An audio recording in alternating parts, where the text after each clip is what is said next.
Mystery in the Air, starring Peter Lorre, presented by Camel Cigarettes.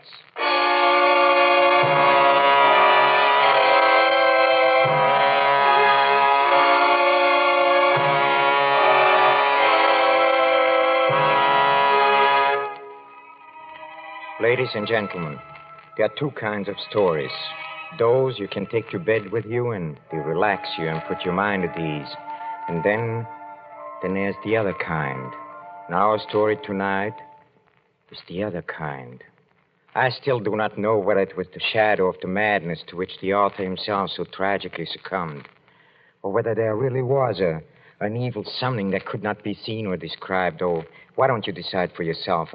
I'm simply going to tell you the facts in a case as set forth by Guy de Maupassant in his immortal story, the Horla.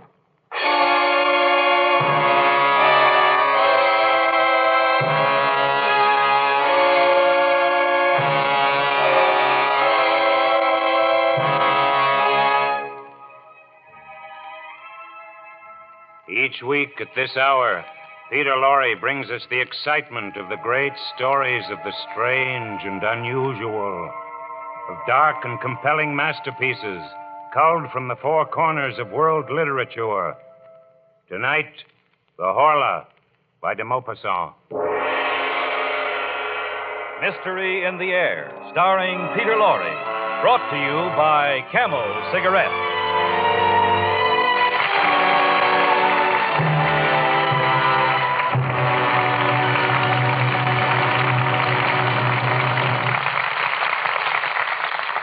Experience is the best teacher. Try a Camel. Let your own experience tell you why more people are smoking Camels than ever before. Yes, let your T-Zone experience what it means to enjoy Camel's choice, superbly blended tobacco. You know your T-Zone, that's T for taste and T for throat, is your true proving ground for any cigarette. So try a Camel. Discover whether that rich, full Camel flavor doesn't just hit the spot with your taste. Whether that cool Camel mildness doesn't get along beautifully with your throat. See if you, too, don't say, Camel suit my T-Zone to a T.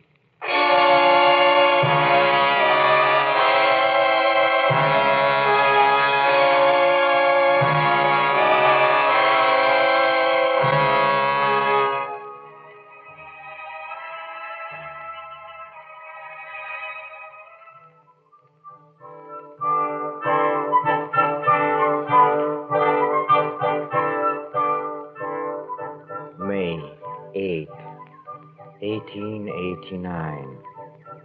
Oh, what a lovely day it was. I spent all the morning lying in the grass in front of my house, the house in which I was born and grew up. Oh, it's a wonderful house, and I love it. From my windows, I can see our great river, the Seine, which flows along the side of my garden, yes. The great, wide Seine, which goes to Rouen and Le Havre and is covered by boats passing to and fro. Yes, down to the left lies Rouen, and a whole city dominated by the spire of the cathedral and full of bells which sound through the air on fine days, even as far as my home. Oh, what a wonderful morning. I was almost sorry when Marie, she's my housemaid, you know, when she interrupted me. Your luncheon is ready, monsieur? Oh, thank you, Marie, but, you know, it seems a pity to go in a house. Say, do you like it here, Marie? Oh, yes, sir. I like it very much. Yeah. I love to watch the boats go by on the Seine. Oh, you do, huh? So do I. See that one? That big schooner, and it's being pulled by... Look, what a little tug. Oh, look, it's no bigger than a fly. Isn't it beautiful? So clean and white and Yes, shiny. all white, yes, and she's a three-master, you know. Brazilian, I think, yes. Yes, I can see the flag. It is Brazilian. Oh, she's had a long journey from South America to pass my house. You love this place very much, don't you, monsieur? Yes, Marie, I love it. I can feel those deep roots which attach a man to the soil on which his ancestors were born and died, and to the villages, yes, to to the atmosphere itself. You don't know what I'm talking about, do you, Marie? No, sir. No. But I do know that if you don't come into the house soon, your luncheon will be cold. All right, Marie. I'll come in.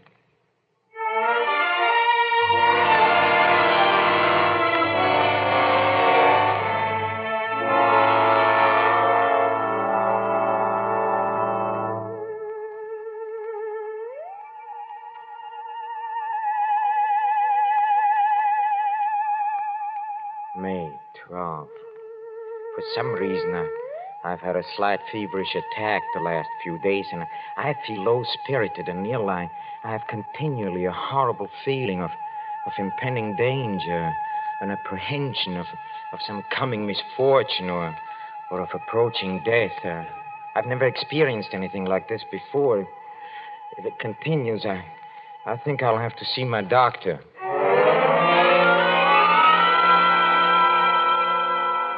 Look, I've told you, your pulse is rapid and your eyes Yes, are slightly yeah. dilated. Otherwise, you're in splendid condition. But, Doctor, then why is it when evening comes on, a feeling of oppression seizes me, just as if night concealed something horrible? Why is that? Probably just a slight attack of indigestion. Yes, indigestion. Yesterday, when I was walking in a forest of Roumar, why did it suddenly seem to me that I was being followed and that someone was walking at my heels quite close to me? He was near enough to touch me, and yet when I turned around, I saw nothing. Nothing behind me but the path between the tall trees. Horribly empty. Can you explain that by indigestion, can you, huh? Well, here's a bromide. If you'll take it and several cold showers daily, I'm sure your fears will vanish. Yes, I'm And sure. you'll be able to sleep without any further trouble. All right, Doctor. Thank you very much.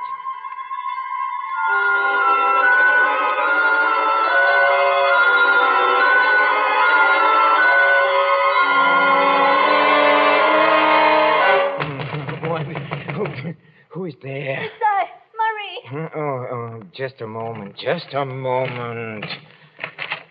Yes? Are you all right? What You're is it, screaming Marie? and calling out. I'm sorry. Wake the I must have servant. been having a nightmare, Marie. Look, Who's if you that? dreamed that someone was looking at you and touching you and taking your neck in his hands and squeezing with all his might in order to strangle you, don't you think you would cry out too, huh? Oh, yes, sir. I'm sure Well, I you should. see, all right. Just tell the other servants I shall try to be more quiet. Yes, sir.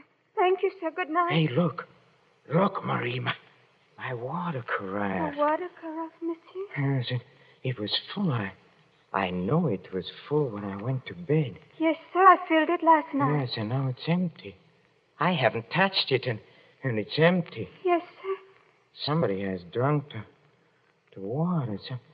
Somebody has been in his room. Something drank that water. I don't know who could have, sir, unless perhaps you yourself in your sleep. Yes, I myself in my sleep. Of course, that's it. I must have done it myself, Marie. Marie, tell him to pack my things. I'm going to Paris. I'm leaving the first thing in the morning.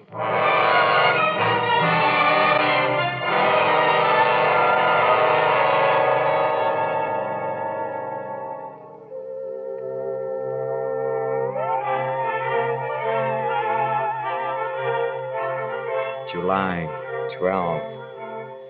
Paris.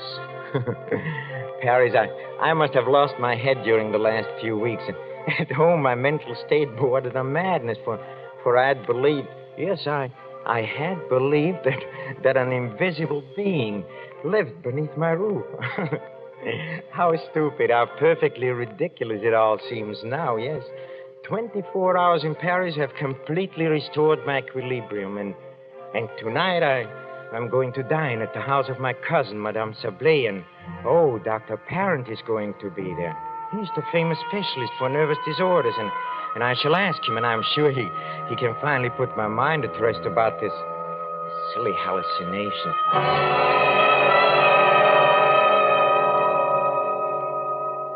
But Dr. Parent, I've been wanting to ask you, have you ever known of a case where a person feels that he is, how shall I put it, not entirely in command of his soul? It is curious that you should ask me that. Why is it curious? Because now, only now in 1889, after all these years, we are on the verge of discovering one of the most important secrets of nature. What is that? Ever since man has thought, He has felt himself close to a mystery which has been impenetrable to his gross and imperfect senses. Yes. Whatever are you talking about, Dr. Parham? Apparitions, my dear Madame Sablé. Invisible spirits. Oh, you doctors. You're always being mysterious. Oh, not at all. For more than a century now, men seem to have had a presentiment of something new. Mesmer and some others have put us on an unexpected track, and we have arrived at really surprising results. Oh, you're just trying to frighten us. Not at all. If you think so, would you like me to try to send you to sleep, madame? It would be a novel experience. If you can do it. And if I can, it will answer your cousin's questions. Yes, it certainly would. Now, madame, if you will just sit in this easy chair. So, now you must let your mind go completely blank and look fixedly into my eyes. Yes, that's right. Now, you are going to sleep. To sleep. You're going to sleep. Sleep. Sleep. You see, her eyes are becoming heavy. Her mouth is twitching. That's incredible. Sleep. You have nothing but the Doctor, I don't sleep like in your this. It mind. frightens me. Sleep. Sleep. Here, now she is asleep. An easy subject, I must say. Now, if you will stand directly behind her chair, I will proceed with the experiment. Now, I hand her an ordinary pasteboard visiting card. So. Now, Madame Sablé, you hold in your hand a looking glass. Yes. I'm holding a looking glass. What do you see in it? I see my cousin standing behind my chair. Doctor, What is he doing? He is twisting his ear. but Doctor, she cannot see me behind her by looking at a piece of cardboard. No, of course she can't. She sees you through her mind. Or someone's mind. This troubles you, doesn't it? Yes, it troubles me. But it answers your question. No. No, it does not.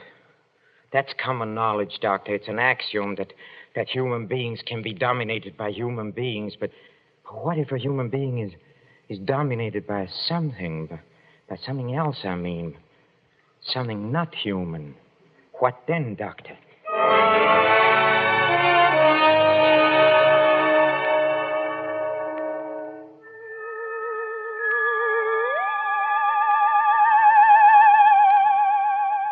August 6th. I'm back at home. Yes, now I know it's useless to struggle. Useless. Somebody possesses my soul and dominates it. Somebody orders all my acts, all my thoughts. I'm nothing except his slave and a terrified spectator of all I do.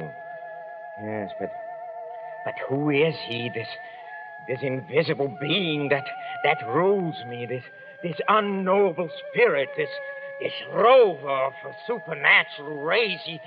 He must have a name. I know he has. I feel it. I can feel it. And oh, someday it will come to me. Oh, if I only could leave my house and go away and escape and never return. But it's impossible. This being I cannot call by name, he will not let me. I'm helpless. What can I do? What can I do?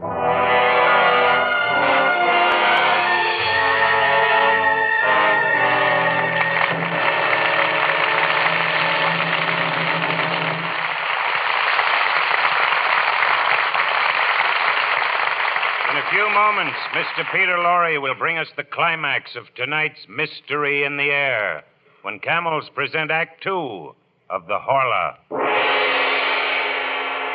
Experience is the best teacher. Even thousands of years ago, that was an old saying. Today, sports champions like polo star Cecil Smith are living examples of its truth. Yes, as you see Cecil Smith streak down the field, see him hit a 60-yard backhand shot for the winning goal of the game, you know it takes experience to play polo like that. As Cecil Smith himself said, experience is the best teacher in polo, and in cigarettes, too. During the wartime cigarette shortage, I smoked any brand I could get. Experience taught me how much I really appreciate Camels. They suit me to a T. during the wartime cigarette shortage, people smoked whatever brands they could get, remember? Yes, smokers compared the different brands, whether they wanted to or not. People became experts in judging the differences in cigarette quality. And on the basis of that experience, more and more people discovered they preferred the rich, full flavor of Camels, the cool mildness of Camels. As a result, more people are smoking Camels than ever before. experience is the best teacher. Try a Camel yourself.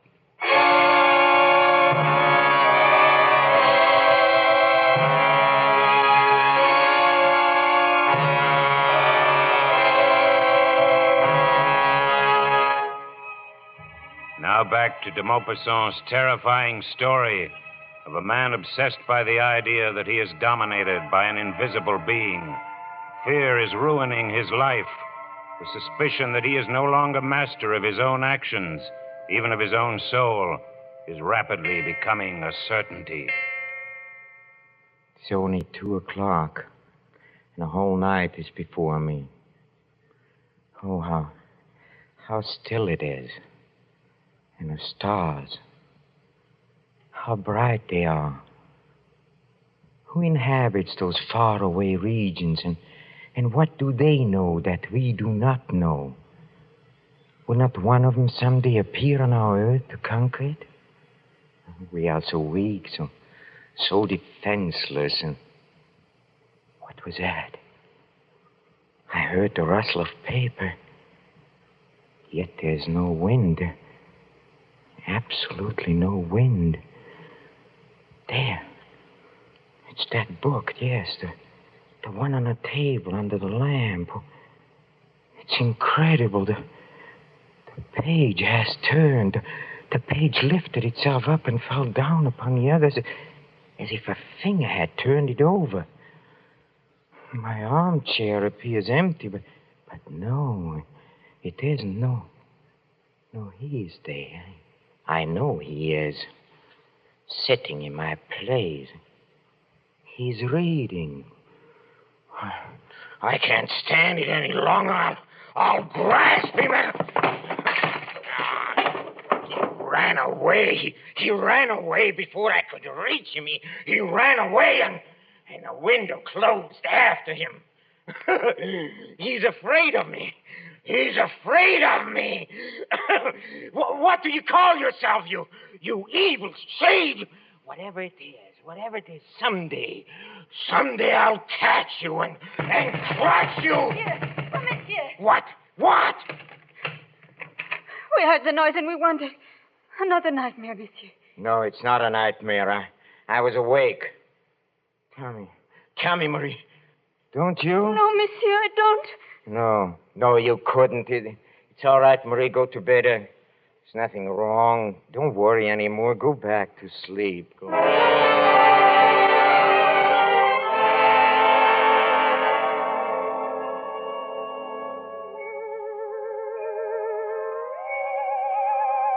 Yes, now I know. How can I help it, knowing it's obvious? Yes, the rule of man is over, and he has come. He has arrived. But what is his name? What do you call yourself? What's that? I know he's shouting it out. Yes, I listened. Huh? Horla. That's it, yes. The Horla. Yes, the Horla. He haunts me. He is within me. He's becoming my soul. I shall kill him.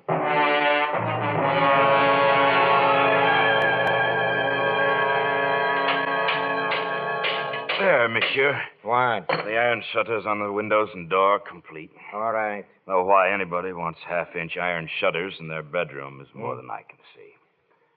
Well, at least it'll keep everything out. I don't want to keep things out. I want to keep something in. Never mind. If you're finished, you take your tools and go. My housekeeper will pay you. Yes, monsieur. Good day, monsieur. Good day. Now I'm ready. Yes, tonight he'll come. But tonight I'm ready for him. I'm ready for him.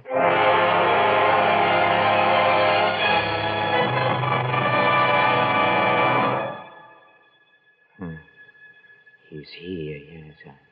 I feel it. At last he's here, but I don't want to alarm him. I'll casually close the iron shutter so casually as if I'm preparing for bed. And now I'll start to close the iron doors as if I'm shutting myself in for the night. But instead of shutting myself in, I'll shut myself out. Yes, it's down. He's inside. He cannot escape. Downstairs, yes, as fast as I can run. Oh, good. The lamp is still burning. Oh, yes, fire. That'll dispose of him. Fire. Oh, see, the house is dry as tinder. Won't take long. See, the flames are reaching the ceiling already. I'd better get out before I burn myself up, too. Here, I can watch from here. How slow the house is burning. Don't you suppose? No, there, yes. A tongue of flame licking out on the top of the window. And another, and another. See it burn. My house, my beautiful house. And, but it's more beautiful. And it's now in flames because he's inside. And he'll burn too, yes. And I'll be free. Free of the Horla. Fire! The house is on fire! Yes. Get some water, somebody! Yes, it's burning. Let it burn. Oh, now the whole place is in flames. Nothing can stop it. That's Marie, the servant in the garret. They'll be killed. Here, stand back, all of you. The roof's going to cave in. Look. Oh, the poor devils, we got to get some help. Yes. Get them out of there. It's lighting up the whole countryside. A monstrous, beautiful funeral pyre. And he's burning, too. My prisoner, that new being, that new master, the Horla. The roof has fallen in. The roof has fallen in.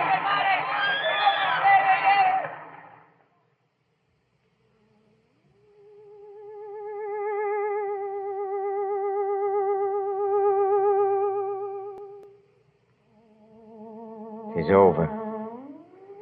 That is the end for him. He's dead. Yes, but is he dead? No. A spirit would never fear premature destruction. Only we fear it. All our human terror springs from that, and, well, then after man, what? The Horla, yes. After us, who can die any day by any accident, comes he who can die only at his own proper hour, because he has touched the limits of his existence. No, he's not dead. What can I do? What can I do? Oh, there's one thing I can do. I can destroy myself. Yes, I must destroy myself. I'm going to destroy myself. Destroy. Yes, let me go. Yes, I know I'm Peter Lorre. I know it's a story. I know it's Guy de Maupassant. Yes, I know it's Thursday night, and we are on the air, but it's the Horla.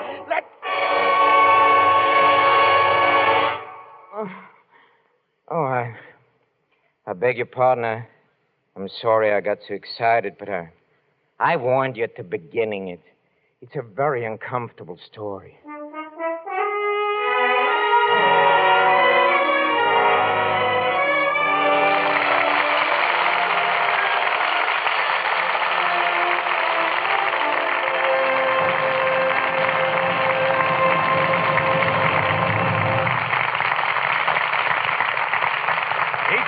makers of Camel cigarettes send free Camels to servicemen's hospitals from coast to coast.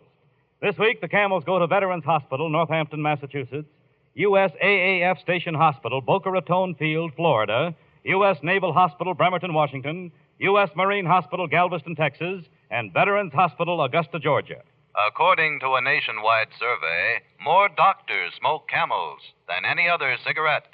113,597 doctors living in every state in America were questioned by 3 leading independent research organizations. What cigarette do you smoke, doctor? Was asked. The brand named most was Camel.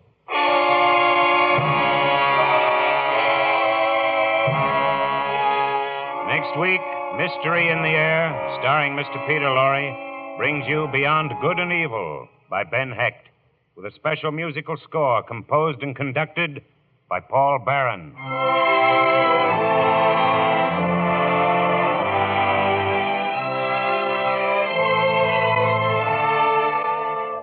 Mr. Pipe Smoker, do you know why more pipes smoke Prince Albert than any other tobacco? Well, just try a pipeful, then you'll know. Just taste the extra rich, full flavor of PA's choice tobacco. See if you don't prefer Prince Albert's cool mildness. Prince Albert is specially treated to ensure against tongue bite. Crimp cut to burn slow, smoke cool. Yes, Prince Albert is specially made for smoking pleasure. See if you don't enjoy your pipe more with Prince Albert.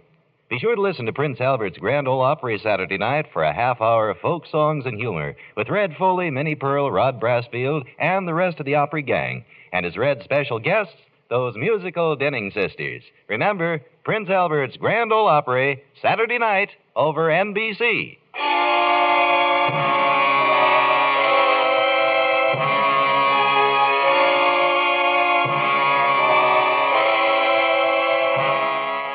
Listen again next week at this same time when the makers of Camel cigarettes present Mr. Peter Lorre in Mystery in the Air.